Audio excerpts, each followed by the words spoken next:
जीवन का सबसे बड़ा भ्रम क्या है? यह सोचना कि कर्म करने से बंधन होता है और उन्हें छोड़ देने से मुक्ति।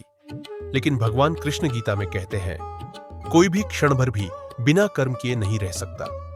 प्रश्न यह नहीं कि करें या न करें, प्रश्न यह है कि करें कैसे।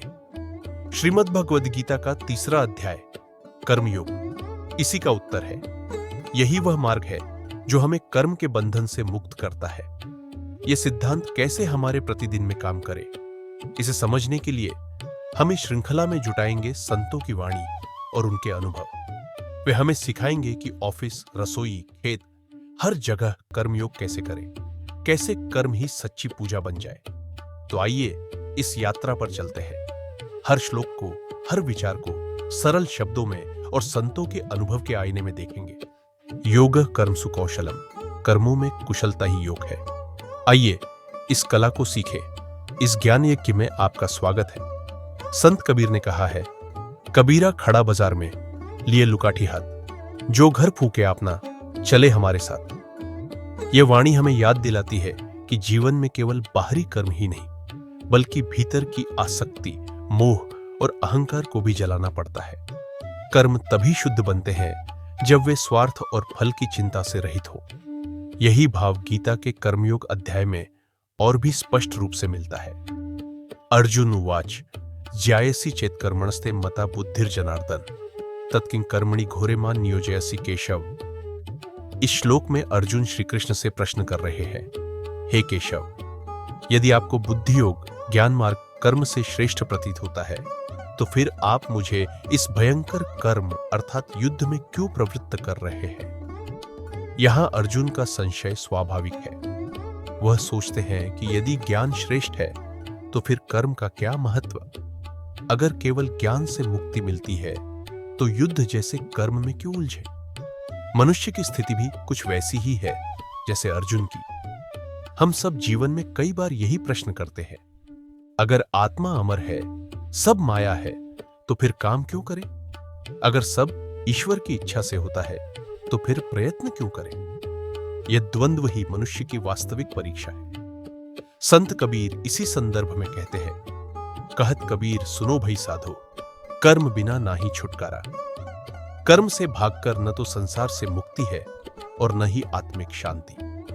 भगवान कृष्ण अर्जुन से यही कहने जा रहे हैं कि ज्ञान और कर्म विरोधी नहीं, बल्कि पूरक है। ज्ञान से कर्म को दिशा मिलती है और कर्म से ज्ञान पुष्ट होता है। इस प्रकार पहला श्लोक अर्जुन के प्रश्न के रूप में कर्मयोग अध्याय का द्वार खोलता है। आगे श्री कृष्ण इसका समाधान देंगे कि निष्काम भाव से किया गया कर्म ही सच्चा योग है। अर्जुन उवाच व्यामिश्रणेव वाक्येन बुद्धिम मोहयसिव मे तदेकम वद निश्चित्य येन श्रेयोहमाप्नुयाम। अर्जुन कहते हैं, हे माधव, आपके वचनों से मेरी बुद्धि मानो भ्रमित हो रही है। कभी आप ज्ञान को श्रेष्ठ बताते हैं, कभी कर्म को। तो कृपा कर एक बात निश्चित रूप से कहिए जिससे मुझे वास्तविक कल्याण प्राप्त हो। यह अर्जुन की स्थिति अत्यंत मानवीय है। जब भी हम आध्यात्मिक मार्ग पर चलते हैं तो कई बार उपदेश हमें मिश्रित प्रतीत होते हैं। कभी लगता है कि केवल ध्यान और ज्ञान ही सर्वोच्च है, तो कभी लगता है कि कर्म और कर्तव्य ही जीवन का आधार है। इसी तरह अर्जुन भी भ्रमित है। ज्ञान भी श्रेष्ठ है, कर्म भी श्रेष्ठ है, तो मुझे किसे अपनाना चाहिए? अब भगवान श्री कृष्ण उत्तर देते हैं। श्री भगवान उवाच लोकेस्मिन् विविधा निष्ठा पुरा प्रोक्ता मया नघ ज्ञान योगेन सांख्यानाम कर्म योगेन योगिनाम। भगवान कहते हैं, हे निष्पाप अर्जुन, इस संसार में मैंने 2 प्रकार की साधना का मार्ग बताया है। एक है ज्ञान योग, सांख्य योगियों के लिए। दूसरा है कर्म योग, कर्मनिष्ठ योगियों के लिए। श्री कृष्ण यहां अर्जुन के भ्रम को मिटाते हुए कहते हैं कि ब्यास दोनों मार्ग सत्य है, लेकिन साधकों की प्रकृति अलग अलग होती है। जो आत्मनिरीक्षण और ध्यान में स्थित होकर ज्ञान से ब्रह्म को पाना चाहते हैं, उनके लिए ज्ञान योग है। और जो संसार में रहते हुए अपने कर्तव्यों को निष्काम भाव से करते हैं, उनके लिए कर्म योग है। इसका अर्थ यह हुआ कि आध्यात्मिक पथ में सभी के लिए एक ही रास्ता अनिवार्य नहीं है। हर साधक अपनी प्रवृत्ति और क्षमता के अनुसार मार्ग चुनता है। संत कबीर ने कहा है, कर्म बिना नहीं छूटे, ज्ञान बिना नहीं होए। कहत कबीर, सुनो भई साधो, दुई साधन दुजो न कोय। यह कबीरदास जी वही बात कह रहे हैं जो गीता में भगवान ने कही। ज्ञान और कर्म दोनों मार्ग है। ज्ञान अंतर्मुखी साधकों के लिए है और कर्म उन लोगों के लिए जो संसार में रहकर भी योग की साधना करना चाहते हैं। इसी तरह संत तुकाराम ने भी कहा था, काम के बिना ज्ञान अधूरा है और ज्ञान के बिना कर्म अंधा है।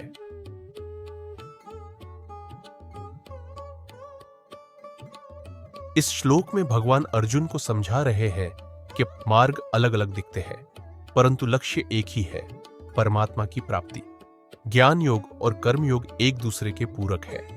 कुछ लोग पहले ज्ञान से कर्म को शुद्ध करते हैं और कुछ कर्म से ज्ञान तक पहुंचते हैं।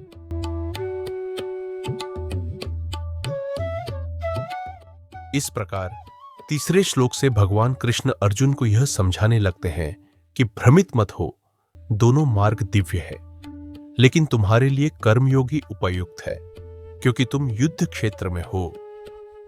तुम्हारा स्वभाव कर्म प्रधान है। पिछले श्लोक में भगवान ने कहा कि संसार में दो मार्ग है, ज्ञान योग और कर्म योग, लेकिन अब वे अर्जुन की भ्रांति को और स्पष्ट करते हैं। न कर्मणामनारंभान् नैष्कर्म्यं पुरुषोश्नुते न च संन्यसनादेव सिद्धिं समधिगच्छति। भगवान कहते हैं, मनुष्य केवल कर्म न करने से कर्म फल से मुक्त नहीं हो सकता और केवल संन्यास धारण कर लेने मात्र से सिद्धि और मोक्ष नहीं मिलती। यहां श्री कृष्ण अर्जुन के मन का सबसे बड़ा भ्रम तोड़ रहे हैं। अर्जुन सोच रहे थे, यदि कर्म से बंधन होता है तो कर्म न करना ही श्रेष्ठ है, लेकिन भगवान स्पष्ट करते हैं, कर्म का त्याग करना समाधान नहीं है, सिर्फ संन्यास धारण करना भी मुक्ति का कारण नहीं है। मोक्ष तभी मिलता है जब मनुष्य निष्काम भाव से कर्म करता है, यानी कर्म तो करता है परंतु उसमें फल की आसक्ति नहीं रखता। संत कबीर ने कहा है, कर्म बिना नहीं छूटे, जब तब साधन सार। कहत कबीर, सुनो भई साधो, कर्म करे उद्धार। अर्थात केवल बाहरी संन्यास या कर्म त्याग से मुक्ति नहीं है, कर्म तो करना ही होगा, क्योंकि शरीर मिला ही इसलिए है। परंतु कर्म करते हुए जब हम आसक्ति छोड़ देते हैं, तभी सच्चा योग जन्म लेता है। संत तुकाराम भी कहते हैं, फल की आशा मत रखो, यही असली तपस्या है। कर्म करते जाओ, वही ईश्वर तक पहुंचने का सेतु है। भगवान का यह संदेश गहन है। संन्यास या कर्म त्याग हमें पलायन की ओर ले जाता है, परंतु सच्चा योग है कर्म करते रहना और उसके फल को ईश्वर को समर्पित कर देना। इस श्लोक के माध्यम से श्री कृष्ण अर्जुन से कह रहे हैं, हे अर्जुन, केवल युद्ध से भागकर या संन्यास ले लेने से तुम्हें सिद्धि नहीं मिलेगी। सिद्धि तो तभी है जब तुम अपने कर्तव्य का पालन करते हुए आसक्ति का त्याग करो। सिर्फ कर्म न करने से मुक्ति नहीं मिलती और संन्यास से भी सिद्धि नहीं होती। अब वे और स्पष्ट कर रहे हैं कि कर्म से भागना संभव ही नहीं है। श्री भगवान उवाच, न हि कश्चित् क्षणमपि जातु तिष्ठत्य कर्मकृत् कार्यते ह्यवशः कर्म सर्व प्रकृति जैर्गुणैः। भगवान कहते हैं, मनुष्य एक क्षण के लिए भी नहीं जा सकता। तिष्ठत्य कर्मकृत् कार्यते ह्यवशः कर्म सर्व प्रकृति जैर्गुणैः। बिना कर्म किए नहीं रह सकता। प्रकृति के गुणों से उत्पन्न प्रवृत्तियों द्वारा सभी लोग विवश होकर कर्म करने के लिए बाध्य हैं। वह अर्जुन को समझाते कि हे अर्जुन, सोचो, क्या कोई जीवित प्राणी पल भर के लिए भी निष्क्रिय रह सकता है? सांस लेना, चलना, बोलना, सोचना, यह सब भी कर्म है। यहां तक कि कुछ न करने का निश्चय करना भी एक कर्म है। इसका अर्थ यह हुआ कि कर्म से बचना असंभव है, क्योंकि स्वयं प्रकृति जो हमारे भीतर तीन गुणों सत्व, रज तम के रूप में काम करती है, वह हमें निरंतर कर्म में लगाती रहती है। सत्व गुण हमें शुद्ध कर्मों की ओर ले जाता है। रजोगुण हमें इच्छाओं और गतिविधियों में लगाता है। तमोगुण हमें आलस्य और अज्ञान में रखता है। इसलिए हम चाहें या न चाहें, हमेशा किसी न किसी रूप में कर्म होते रहते हैं। संत कबीर इस संदर्भ में कहते हैं, करता रहा सो होत है, रहत न काहू था। कहत कबीर विचार कर, यही है जग का धाम। अर्थात संसार में कोई भी ठहराव नहीं है। जीवन का स्वभाव है गति, और गति का नाम ही है कर्म। संत तुकाराम भी कहते हैं, जैसे नदी का जल बहना ही उसका स्वभाव है, वैसे ही जीव का कर्म करना ही उसका स्वभाव है। भगवान का संकेत स्पष्ट है, कर्म से भागना न तो संभव है न ही उचित। मुक्ति केवल कर्म से भागकर नहीं, बल्कि कर्म में रहते हुए आसक्ति छोड़कर ही मिलती है। इस श्लोक में श्री कृष्ण ने स्पष्ट कहा कि कोई भी मनुष्य बिना कर्म किए रह नहीं सकता। अब वे एक और महत्वपूर्ण सत्य प्रकट करते हैं, सिर्फ ऊपर ऊपर से कर्म छोड़ देने से मुक्ति नहीं मिलती। श्री भगवान उवाच, कर्मेन्द्रियाणि संयम्य य आस्ते मनसा स्मरण इंद्रियार्थान विमूढ़ात्मा मिथ्याचारा स उच्यते। भगवान कहते हैं, जो व्यक्ति कर्मेंद्रियों यानी क्रिया करने वाली इंद्रियों को तो रोक लेता है, लेकिन मन से इंद्रियों के विषयों का स्मरण करता रहता है, वह मूढ़ है और ऐसा आचरण मिथ्याचार कहलाता है। यहां श्री कृष्ण यह बता रहे हैं, सच्चा संन्यास केवल बाहरी कर्म त्याग से नहीं होता। यदि कोई बाहर से मौन हो गया, हाथ पांव से कर्म करना छोड़ दिया, पर भीतर का मन विषयों में डूबा है, तो यह केवल पाखंड है। यह स्थिति वैसी ही है जैसे कोई व्यक्ति बाहर से तो साधु बना बैठा है, पर मन में धन मान और भोग की इच्छा पल रही है। भगवान ऐसे व्यक्ति को मिथ्याचारी कहते हैं। संत कबीर ने कहा है, मन ना रंगाए रंगाए जोगी कपड़ा। अर्थात केवल बाहरी वस्त्र बदलने से या कर्म का दिखावा करने से कुछ नहीं होता। यदि मन भीतर से शुद्ध नहीं है तो वह साधना व्यर्थ है। इस श्लोक का संदेश सीधा है, बाहरी दिखावे से धर्म नहीं बनता। यदि मन विषयों में रमा है तो कर्म छोड़ देने का कोई लाभ नहीं। सच्चा योगी वही है जो संसार में रहते हुए, कर्म करते हुए भी मन को ईश्वर में स्थिर रखे, कर्म को रोके नहीं बल्कि शुद्ध भाव से करे। इस प्रकार भगवान कृष्ण स्पष्ट कर देते हैं कि सच्चा योग दिखावे में नहीं बल्कि भीतर की स्थिति में है। बाहरी सन्यास नहीं, आंतरिक सन्यास ही सच्ची साधना है। इसलिए हे अर्जुन, बाहरी दिखावे से योग नहीं होता। अब सुनो, सच्चा योगी कैसा होता है।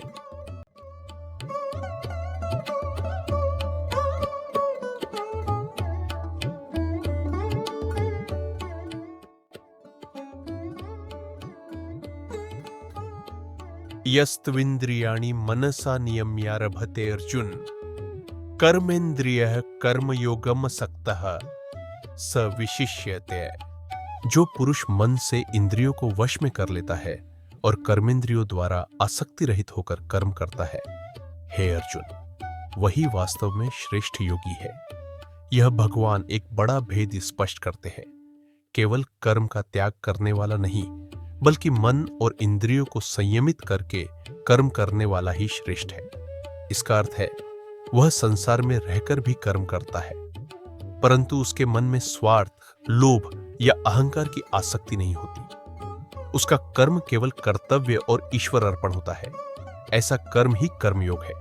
इस श्लोक में भगवान स्पष्ट कर रहे हैं, योगी वही है जो कर्म से भागता नहीं बल्कि कर्म करते हुए भी भीतर से मुक्त रहता है। संसार में रहते हुए, अपने कर्तव्य को निभाते हुए और हर कर्म को ईश्वर को अर्पित करते हुए मनुष्य सच्चा योगी बन सकता है। अतः हे अर्जुन, कर्म का त्याग मत करो बल्कि मन को संयमित कर कर्म करो। यही कर्मयोग है और यही श्रेष्ठ मार्ग है। तो प्रिय श्रोताओं, आज हमने देखा कि अब अर्जुन ने भगवान से प्रश्न किया कि ज्ञान श्रेष्ठ है या कर्म। भगवान ने बताया कि दोनों मार्ग है, ज्ञान योग और कर्म योग। लेकिन केवल कर्म त्याग से या बाहरी संन्यास से मुक्ति नहीं मिलती। सच्चा योगी वही है जो इंद्रियों को संयमित कर, मन को शुद्ध रखकर, आसक्ति रहित होकर कर्म करता है। यही है कर्मयोग का वास्तविक आरंभ। अब इस श्रृंखला का पहला भाग हम यहीं समाप्त करते हैं। अगले भाग में हम आगे सुनेंगे, जिसमें भगवान श्री कृष्ण कर्म के महत्व को और स्पष्ट करेंगे। वे बताएंगे कि कर्म करना क्यों अनिवार्य है और मनुष्य किस प्रकार कर्म करते हुए भी मुक्ति पा सकता है। तो जुड़े रहिए इस अमूल्य गीता गाथा के साथ, क्योंकि यह शिक्षा केवल अर्जुन के लिए नहीं, बल्कि युगों युगों तक समस्त मानवता के लिए है।